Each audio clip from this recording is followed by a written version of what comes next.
Créer une boîte à son image, c'est sexy. Mais très vite, ça vire au one-man show, où plus personne n'a envie d'acheter de billets. Pourquoi ? Parce que l'ego, ce traître en costume d'authenticité, vous fait croire que vous êtes le centre du monde. Aujourd'hui, on va voir comment bâtir un business qui vous ressemble vraiment, sans tomber dans le narcissisme marketing. Le résultat attendu, c'est une entreprise plus alignée, plus impactante et surtout plus rentable. Ouais, je parle d'oseille, de pognon, de flouze, de blé.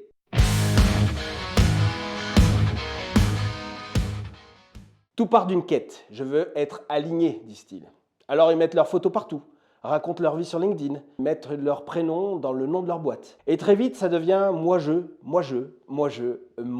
L'erreur, c'est de confondre authenticité et exposition de soi. L'authenticité, ce n'est pas parler de soi, c'est être au service des autres avec ce qu'on est. La vérité, c'est que votre client s'en fiche que vous ayez survécu à 3 burn-out et adopté un bulldog vegan. Ce qu'il veut savoir, c'est qu'est-ce que tu peux faire pour moi ? Et là, on entre dans le vif du sujet. Comment on incarne son identité sans se transformer en panneau publicitaire vivant ?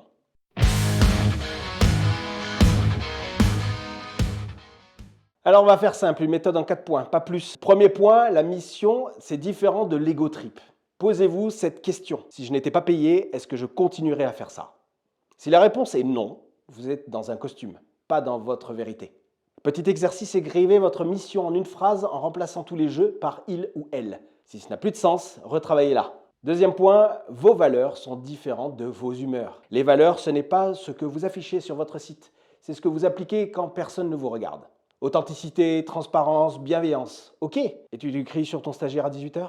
Un exercice pour ce point-là, notez 3 décisions que vous avez prises récemment. Demandez-vous, est-ce qu'elles reflètent vraiment les valeurs que vous affichez ?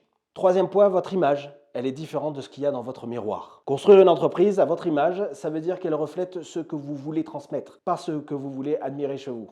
L'image doit servir le message, pas flatter votre ego. Un petit exercice, faites relire votre page à propos par quelqu'un qui ne vous connaît pas. Demandez-lui à qui ça donne envie de faire confiance, à vous ou à votre storytelling. Quatrième point, votre message, c'est pas votre thérapie. Parlez de ce que vous avez digéré, pas de ce que vous êtes encore en train de vivre. La règle d'or, c'est ne jamais livrer à chaud. Attendez d'avoir 6 mois de recul sur votre histoire perso avant de l'utiliser comme un contenu pro.